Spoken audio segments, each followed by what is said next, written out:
Hey everyone, welcome back to my channel. आज मैं आपको जो सिखाने वाली हूँ ना, उसके बिना आप रोजाना की इंग्लिश बोल ही नहीं सकते। जो आज मैं वर्ड्स को लेकर आई हूँ वो अंग्रेजी की जान है। अगर आप बिगनर्स है तो ये आप लोगों के लिए एक वरदान है। बहुत इंपॉर्टेंट वर्ड्स मैं लेकर आई हूँ जिसके हेल्प से आप रोजाना की इंग्लिश आराम से बोल पाएंगे अगर आप इस वीडियो को पूरा देख लेते हैं तो। 1 2 का मतलब होता है चाहता हूँ या चाहिए। आप डे टू डे कॉन्वर्सेशन में ऐसे सेंटेंस यूज करते होंगे ना, मैं वहां जाना चाहता हूँ या फिर मुझे वो चाहिए। अपनी इच्छा को बताते किसी को कि मुझे एक कार चाहिए, मुझे कुछ पैसे। आप अपने पापा के सामने जाके बोलते हैं मुझे पैसे चाहिए, मतलब आपको पैसे की जरूरत है, आप पैसे मांग रहे, अपनी इच्छा को बता रहे कि मुझे पैसे चाहिए, मैं एक बड़ा घर खरीदना चाहता हूँ। तो इस तरह के सेंटेंस हम डे टू डे कॉन्वर्सेशन में यूज करते हैं। तो उसके लिए हम क्या यूज करेंगे? 1 2 का यूज करेंगे। 1 2। इसका स्ट्रक्चर क्या है? इस स्ट्रक्चर को अगर हम ध्यान में रखें तो हम सेंटेंस इजीली बना पाते हैं। तो इसका स्ट्रक्चर है, सबसे पहले हमें सब्जेक्ट लगाना होता है कि जो सब्जेक्ट जो काम करता है ना, किसी को जो काम करता है वो हमारा सब्जेक्ट होता है। तो सबसे पहले हमें सब्जेक्ट को लगाना होता है। उसके बाद हम लगाएंगे 1 2 यानी कि चाहता हूँ या चाहिए के सेंस में हम लगाएंगे 1 2। उसके बाद वर्ब का फर्स्ट फॉर्म, यहाँ जो भी काम होगा सेंटेंस में, जो भी क्रिया होगी उसका वर्ब का फर्स्ट फॉर्म लिखना है। और लास्ट में जो हमारा ऑब्जेक्ट बचा उसको हम लास्ट में लिख देंगे। जैसे कि अगर हम सेंटेंस बोले मैं जाना चाहता हूँ, अब इच्छा बता रहे हैं ना कि मैं जाना चाहती हूँ, मैं अपनी इच्छा बता रही हूँ कि मुझे वहां जाना है, मैं जाना चाहती हूँ। तो हम बोलेंगे आई वॉन्ट टू गो। इस स्ट्रक्चर को फॉलो किए देखिए, सबसे पहले हम लोगों ने सब्जेक्ट लगा दिया, उसके बाद हम लोगों ने 1 2 लगाया, उसके बाद वर्ब का फर्स्ट फॉर्म गो। इसमें हमारा ऑब्जेक्ट नहीं था इसलिए हम लोगों ने ऑब्जेक्ट नहीं लगाया। तो आई वॉन्ट टू गो, मैं जाना चाहती हूँ, अपनी मन की फीलिंग्स को मैंने बताया। मैं जाना नहीं चाहती हूँ, मेरी जो इच्छा है ना वो जाना नहीं है, मैं जाना नहीं चाहती हूँ। I don't want to go, I don't want to go. और गाइस यहाँ जो आपको वांट नजर आ रहा है ना, ये वांट आपके सब्जेक्ट और टेंस के अकॉर्डिंग चेंज हो सकती है, उसमें कोई दिक्कत नहीं है। मान लीजिए यहाँ आपने आई के साथ वांट का यूज किया, लेकिन आई की जगह अगर थर्ड पर्सन सिंगुलर होता तो यहाँ पर वांट का हम वांट्स बना देते, एस लगा देते। तो आपको इसमें ध्यान रखनी होगी कि वांट सब्जेक्ट और टेंस के अकॉर्डिंग चेंज हो जाता है। तो मुझे जाना नहीं चाहिए था, अगर नेगेटिव सेंटेंस बोलेंगे तो हम बोलेंगे I don't want to go. क्या वो जाना चाहता है? किसी सवाल पूछ रहे क्या वो जाना चाहता है, तो बोलेंगे does he want to go. अब देखिए यहाँ पर डज का यूज क्यों किया गया है? क्योंकि ही जो हमारा है ना थर्ड पर्सन सिंगुलर है, इसीलिए हम लोगों ने डू का यूज ना करके डज का यूज किया है। Does he want to go, क्या वह जाना चाहता है? वो देखना चाहता है, वो एक लड़का है, वो देखना चाहता है। ही वॉन्ट्स टू वॉच, ही हमारा थर्ड पर्सन सिंगुलर था इसलिए वांट का हम लोगों ने वॉन्ट्स बना दिया, एस लगा दिया। ही वॉन्ट्स टू वॉच, वो देखना चाहता है, वॉच की जगह सी का भी यूज कर सकते हैं। He wants to see. वह क्यों देखना चाहता है? सवाल पूछ रहे हैं आप और आपका क्या क्वेश्चन है, वो क्यों देखना चाहता है? आगे वाला आपको पूरा जवाब देगा ना कि हाँ वो उसका देखने का मन कर रहा है इसलिए वो देखना चाहता है। तो पूरा जब जवाब देता है कोई तो वहाँ WH फैमिली वर्ड से क्वेश्चन को स्टार्ट करता है। ये मैंने WH फैमिली वर्ड्स वाली वीडियो में बहुत ही अच्छे से एक्सप्लेन किया है। अगर आपने वो वीडियो नहीं देखा है तो वो वीडियो, इस वीडियो को देखने के बाद वो वीडियो ज़रूर देखिएगा, क्योंकि उस वीडियो को देखने के बाद सवाल कैसे पूछा जाता है, कब सवाल हेल्पिंग वर्ब से स्टार्ट होता है, कब WH फैमिली वर्ड से स्टार्ट होता है, सब मैंने उसमें बताया है। तो वो वीडियो आप लोगों को देखना चाहिए, उस वीडियो से आपको काफ़ी हेल्प मिलेगी। तो यहाँ पर मैंने बोला वो क्यों देखना चाहता है, सवाल मैंने पूछा वो क्यों देखना चाहता है, तो मैं बोलूँगी why does he want to go. क्यों के लिए हम WH फैमिली वर्ड्स वाई का यूज़ करते हैं, ये मैंने उसमें बताया था।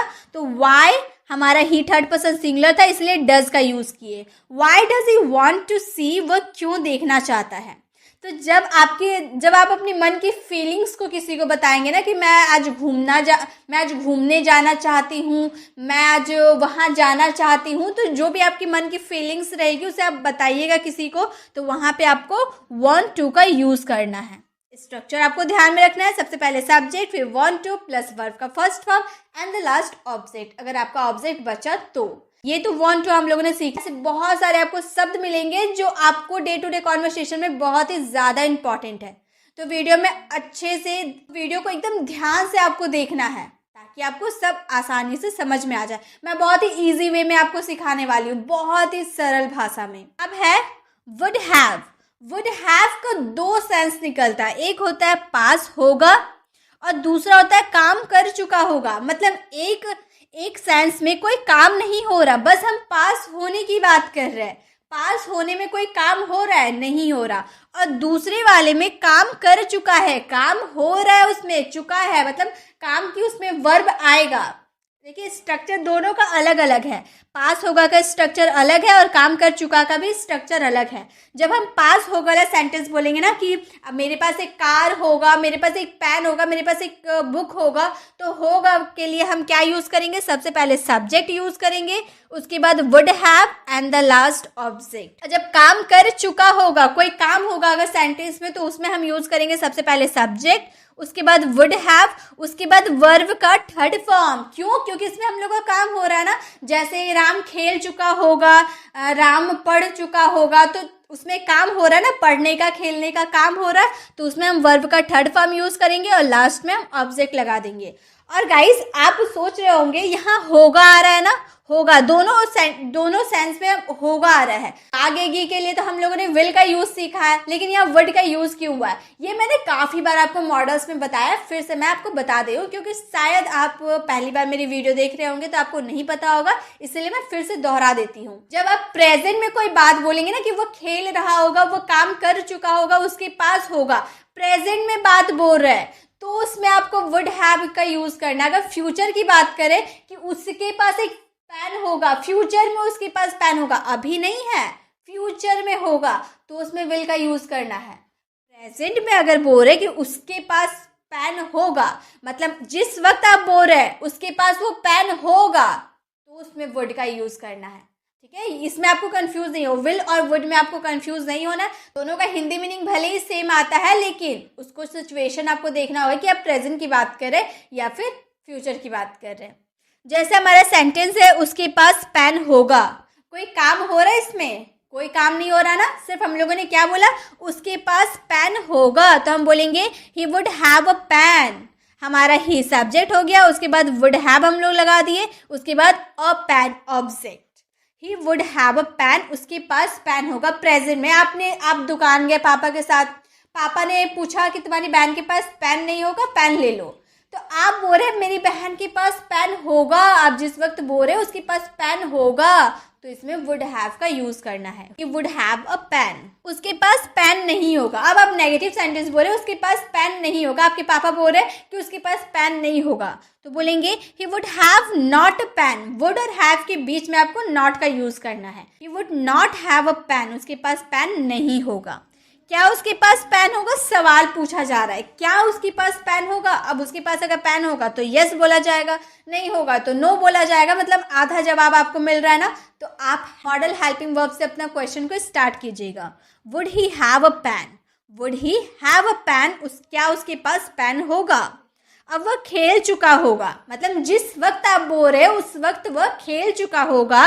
ही would have played, he would have played, सबसे पहले हम लोगों ने सब्जेक्ट लगा दिया, उसके बाद वुड हैव लगाया, उसके बाद वर्ब का थर्ड फॉर्म प्लेड। सेकेंड और थर्ड फॉर्म दोनों सेम होता है, लेकिन यहाँ पे हम लोगों ने थर्ड फॉर्म का यूज किया है। ही वुड हैव प्लेड, अगर ऑब्जेक्ट रहता है क्रिकेट रहता है तो क्रिकेट लिख देते, ही वुड हैव प्लेड क्रिकेट, वह क्रिकेट खेल चुका होगा।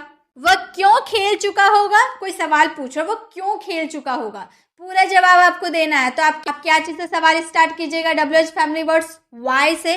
क्यों? क्योंकि हम लोगों ने क्यों की बात की। Why would he have played, why would he have played, वह क्यों खेल चुका होगा।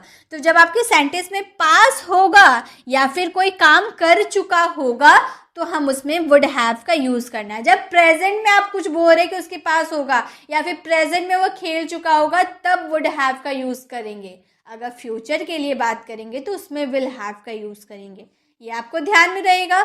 चलिए आगे बढ़ते हैं। अब है हैविंग टू। हैविंग टू का मतलब होता है पड़ रहा है, मतलब मुझे मजबूरी में वो काम करना पड़ रहा है। उसमें हम क्या यूज करेंगे? हैविंग टू का यूज करेंगे। स्ट्रक्चर है, सब्जेक्ट लगाना है सबसे पहले, उसके बाद इज एम आर लगाना है प्लस हैविंग टू लगाना है। क्या? Having to. जो पढ़ रहा है के सेंस में हैविंग टू, उसके बाद वर्ब का first form and the last object. जैसे मुझे पढ़ना पड़ रहा है, अब मैंने आपको फ़ोन किया और आपसे मैंने पूछा कि तुम क्या कर रहे हो, तो आप बोलोगे मुझे पढ़ना पड़ रहा है, मेरी मम्मी ने मुझे आज डांटा है, बोला बेटा अभी तुम पढ़ाई करने बैठो, तो मुझे अभी पढ़ना पड़ रहा है, I am having to study, मुझे पढ़ना पड़ रहा है। अब मैं आपको रिटर्न जवाब दूंगी मुझे पढ़ना नहीं पड़ रहा है, तो मैं बोलूँगी I am not having to study. क्या तुम्हें पढ़ना पड़ रहा है? अब मैंने आपसे पूछा क्या तुम्हें पढ़ना पड़ रहा है? Are you having to study? Are you having to study? उसे खेलना पड़ रहा है, वो खेलना नहीं चाहता है लेकिन मजबूरी में उसे खेलना पड़ रहा है। He is having to play, he is having to play. उसे क्यों खेलना पड़ रहा है? Why does he having to play? Why does he having to play? उसे क्यों खेलना पड़ रहा है? तो जब आपके सेंटेंस में पड़ रहा है, कोई काम आप करना नहीं चाहते हैं फिर भी आपको मजबूरी में वो काम करना पड़ रहा है, तो उसमें आपको हैविंग टू का यूज़ करना है। स्ट्रक्चर आपको ध्यान में रखना है। सबसे पहले सब्जेक्ट आप लगा दीजिएगा, उसके बाद इज एम आर आपके सब्जेक्ट के अकॉर्डिंग, उसके बाद हैविंग टू, लास्ट में वर्ब और सबसे लास्ट में ऑब्जेक्ट अगर बचा तो। ज़्यादातर में तो हम लोगों ने जितना सेंटेंस देखा ज़्यादातर ऑब्जेक्ट नहीं रहता, लेकिन अगर आपका ऑब्जेक्ट बच गया तो आप ऑब्जेक्ट लगा दीजिएगा। अब है वुड बी।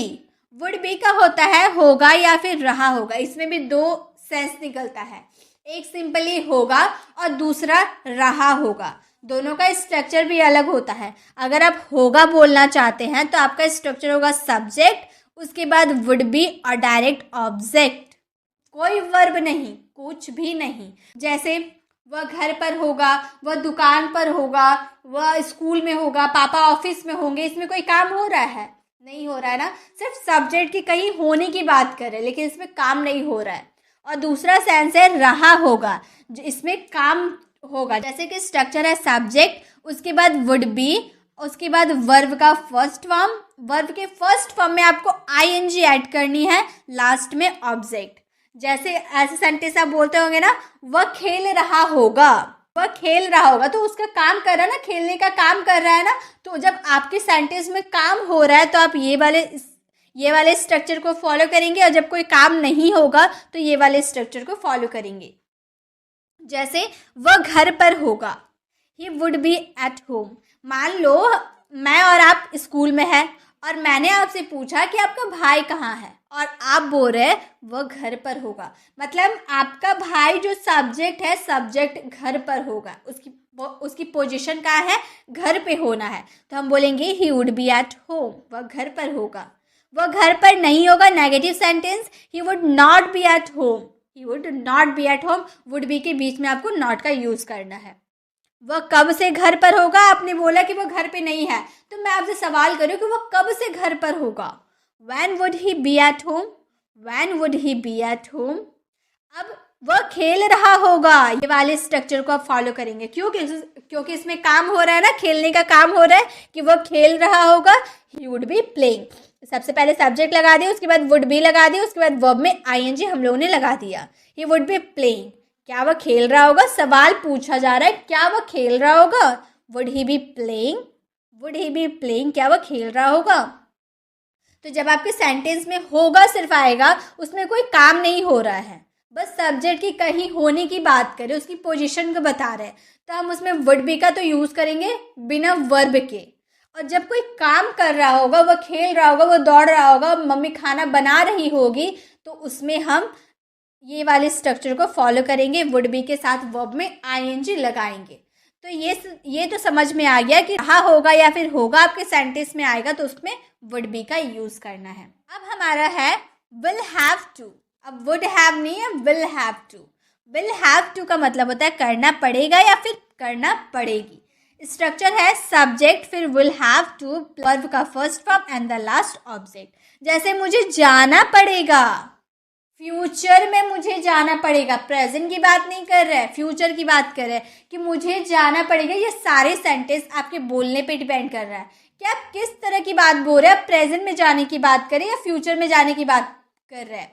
आपको ये सेंटेंस को देखकर उतना नहीं समझ में आएगा, लेकिन जब आप इसे खुद यूज़ कीजिएगा ना, किसी को बोलिएगा कि वो जा रहा होगा, वो खेल रहा होगा, या फिर वह उसे जाना पड़ेगा, कैसे सेंटेंस बोल रहे, फ्यूचर के लिए बोल रहे या प्रेजेंट के लिए बोल रहे, वो आप जब बोलेंगे तब आपको समझ में आएगा, ऐसे नहीं समझ में आएगा।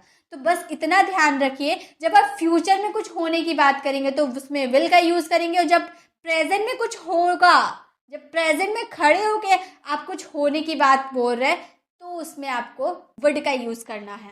ठीक है, अगर आपको अभी भी थोड़ी बहुत कन्फ्यूज़न है तो आप मॉडल्स वाली वीडियो में चले जाइए, मैंने बहुत ही अच्छे से उसमें एक्सप्लेन किया है। अगर आप वो अच्छे से देख लेते हैं तो आपको 100% ये जो कन्फ्यूज़न है ना दूर हो जाएगी। ठीक है, जैसे मुझे जाना पड़ेगा, I will have to go, future में मुझे जाना पड़ेगा, I will have to go.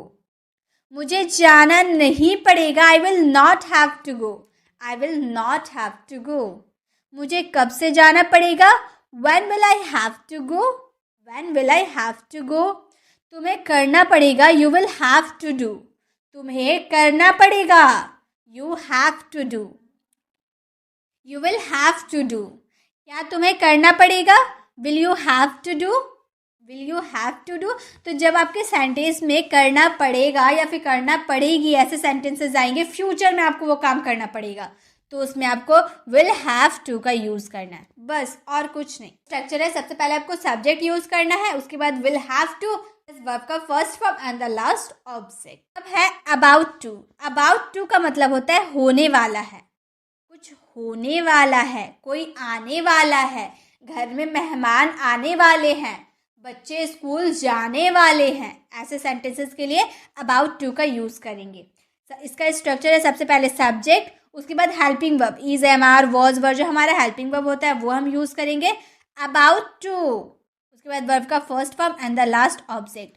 और ये जो was, were, is, am, are है ना, ये आपके सेंटेंस और टेंस के हिसाब से चेंज होगा। अगर आप पास्ट की बात करेंगे तो वॉज, वर लगेगा, अगर प्रेजेंट की बात करेंगे तो इज, एम, आर लगेगा। जैसे वह आने वाला है, आप किसी से बोल रहे हैं कि वह आने वाला है, तो हम बोलेंगे he is about to come, he is about to come, वह आने वाला है। अगर पास्ट की बात करें कि तुम सोने वाले थे, अब मैंने आपको बोला कि चलो खेलते हैं, आप बोल रहे मुझे नींद आ रहा, मैं सोऊंगा, तो आप सो गए।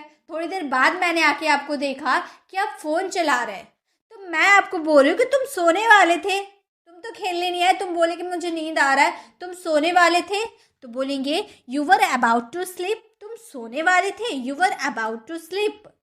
तुम सोने वाले नहीं थे, you were not about to sleep, you were not about to sleep.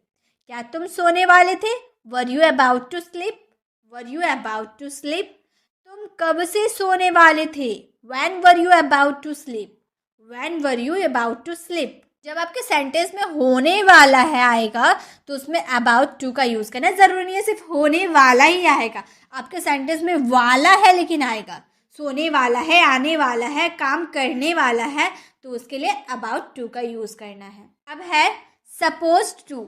Supposed to का मतलब है कुछ करने की उम्मीद की जाती है, किसी से कुछ करने की उम्मीद की जाती है। इसके स्ट्रक्चर है, सबसे पहले सब्जेक्ट, उसके बाद सपोज्ड टू प्लस वर्ब का first form and the last object. जैसे उन्हें हमारी मदद करनी चाहिए, मतलब उनसे मदद की उम्मीद है मुझे, उन्हें हमारी मदद करनी चाहिए। They are supposed to help us, they are supposed to help us. मान लीजिए आप गाड़ी से कहीं घूमने जा रहे हैं अपनी फैमिली के साथ, रास्ते में आपकी गाड़ी ख़राब हो गई, अब आप गाड़ी से उतरे और सामने देखें कि मेरा फ्रेंड रोहन खड़ा है, किसी और से बात कर रहा है। अब आप उतर के सोच रहे हैं कि रोहन मेरा फ्रेंड है, उसे हमारी मदद करनी चाहिए।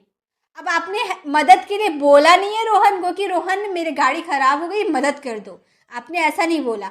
आप अपने मन में सोच रहे हैं, उससे उम्मीद करें कि रोहन को हमारी मदद करनी चाहिए, तो उस वाले सेंस में बोलेंगे they are supposed to help us, they are supposed to help अस।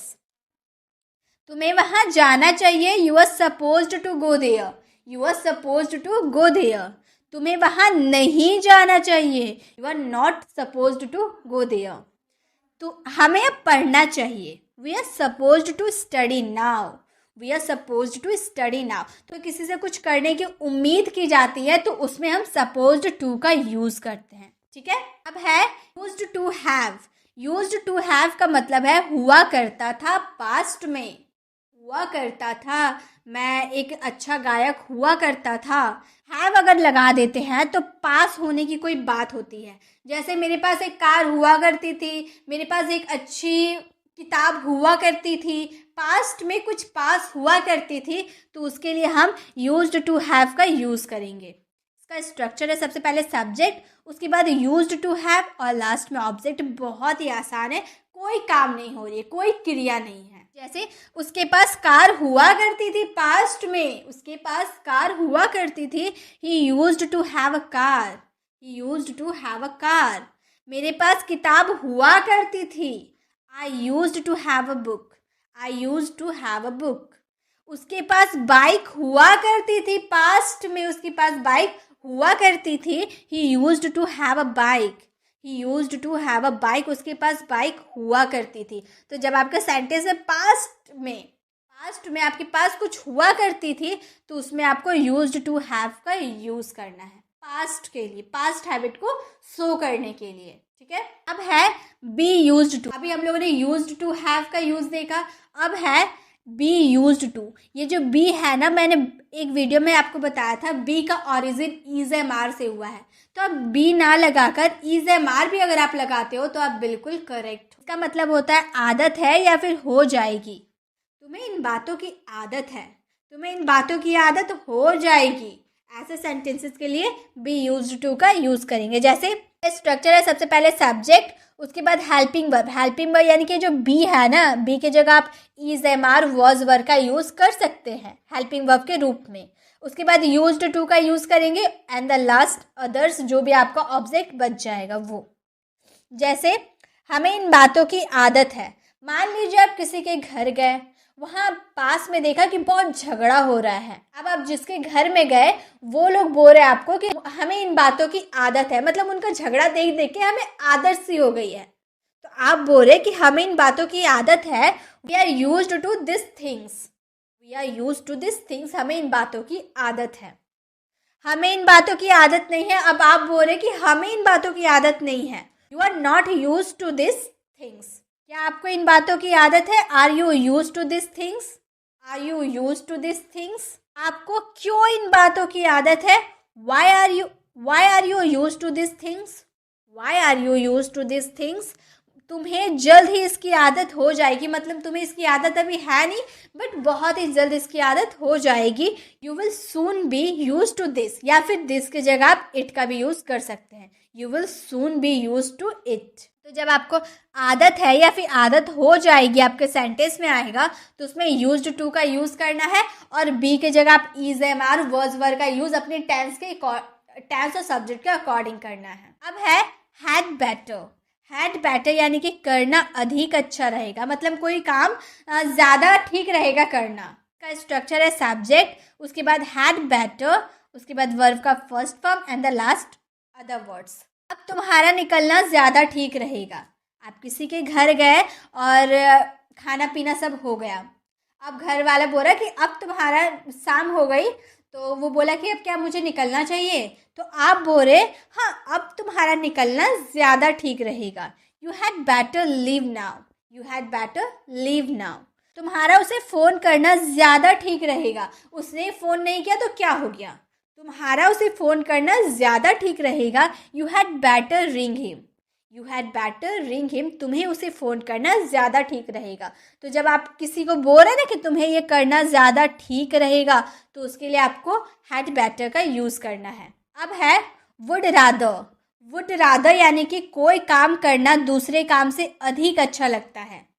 कोई काम करना दूसरे काम से अधिक अच्छा लगता है। जैसे इसके एग्जाम्पल्स को देखेंगे तो हमें समझ में आने लगेगा। इसका स्ट्रक्चर है, सबसे पहले हमें सब्जेक्ट लगाना होगा, उसके बाद वुड रादर का यूज़ करना है प्लस वर्ब का फर्स्ट फॉर्म, उसके बाद हमें दैन का यूज़ के बाद फिर हमें वर्ब का फर्स्ट फॉर्म लगाना होगा। जैसे हम शरण में जाने की अपेक्षा मरना पसंद करेंगे।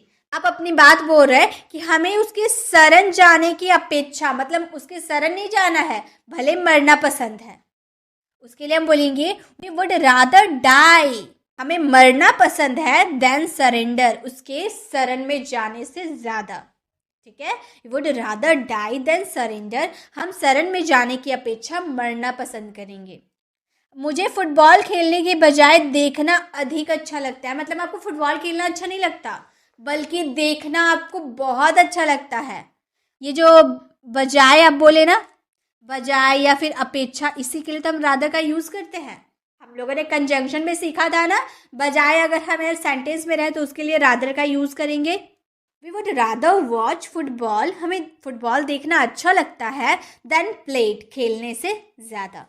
तो जब आपके सेंटेंस में कोई काम आपको करना अच्छा नहीं लगता बल्कि उसे देखना अच्छा लगता है, तब उसमें आपको वुड रादर का यूज़ करना है। हैड का यूज़ हम पास्ट के लिए करते हैं, ये तो आप बहुत अच्छे से जानते हैं, लेकिन जब उसमें हम टू बी का यूज़ कर देते हैं तो उसका मतलब हो जाता है किया जाना था, पेसिव में चला जाता है कि पेसिव वाले सेंटेंसेस, कमरा साफ किया जाना था, खाना बनाया जाना था, इसे बेचा जाना था, दूध खरीदा जाना था। तो इस तरह के पेसिव वाले सेंटेंसेस में हम हैड के साथ टू बी का यूज़ करते हैं। स्ट्रक्चर है सबसे पहले ऑब्जेक्ट। अब हम ये बात तो बहुत अच्छे जानते हैं, पेसिव वाले सेंटेंसेस में सबसे पहले हम ऑब्जेक्ट को लगाना होता है, उसके बाद हैड का यूज़ करेंगे plus to be plus verb का थर्ड फॉर्म। ये तो नॉर्मल सी चीज़ है, बहुत बार हम लोगों ने सीखा है पेसिव वाले सेंटेंसेस में सिर्फ वर्ब का थर्ड फॉर्म ही लगता है। उसके बाद अदर वर्ड्स, जो हमारा सब्जेक्ट अगर रहा तो बाय करके सब्जेक्ट लिख देंगे, नहीं तो नहीं लिखेंगे, ज़्यादातर हम नहीं लिखते हैं। जैसे उसे पकड़ा जाना था, किसके द्वारा पकड़ा जाना था ये नहीं हम लोगों ने बोला, हम लोगों ने सिर्फ इतना बोला है उसे पकड़ा जाना था। He had to caught, he had to be caught, he had to be caught. इसे खाया जाना था, it had to be eaten, it had to be eaten. इनको बेचा जाना था, आप कुछ बेचने के लिए बाजार गए हैं लेकिन बिका नहीं है, तो कोई बोल रहा है कि इनको बेचा जाना था, this had to be sold, this had to be sold, मतलब जो सामान था उसे बेचा जाना था। खाना बनाया जाना था, food had to be cooked, food had to be cooked. घर साफ किया जाना था, the house had to be cleaned, the house had to be cleaned.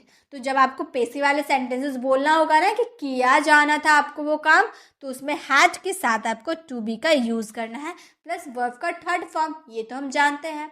इसी के साथ हम लोगों ने काफ़ी सारे वर्ड्स देखे जो हमारे डे टू डे कॉन्वर्सेशन में बहुत ही ज़्यादा यूज़ होता है। आई होप आपको पसंद भी आए होंगे। कैसी लगी वीडियो को कमेंट बताना बिल्कुल मत भूलिएगा, और इसे अपनी डे टू डे कॉन्वर्सेशन में ज़रूर यूज़ कीजिएगा, क्योंकि अगर आप इसे यूज़ करते हैं, प्रैक्टिस करते हैं अपने फ्रेंड्स के साथ, फैमिली के साथ, तो ही आप ये अच्छे से सीख पाइएगा। तो प्रैक्टिस कीजिए, बात कीजिए, जिससे बात करें इंग्लिश में कीजिए। वीडियो अच्छी लगी तो वीडियो को लाइक करें। अगर आप चैनल पर नए हैं और अभी तक चैनल को सब्सक्राइब नहीं किया है तो जल्दी से करके बेल आइकॉन को ज़रूर क्लिक कीजिएगा। मेरे जो चैनल पे मैं जो वीडियोस लेकर आती हूँ ना, वो आप डे टू डे कॉन्वर्सेशन में बहुत ही आराम से यूज़ कर पाते हैं, तो वो मैं लाती रहूँगी और आप तक नोटिफिकेशन मिलती रहेगी। मिलते हैं नेक्स्ट वीडियो में, तब तक के लिए कीप लर्निंग।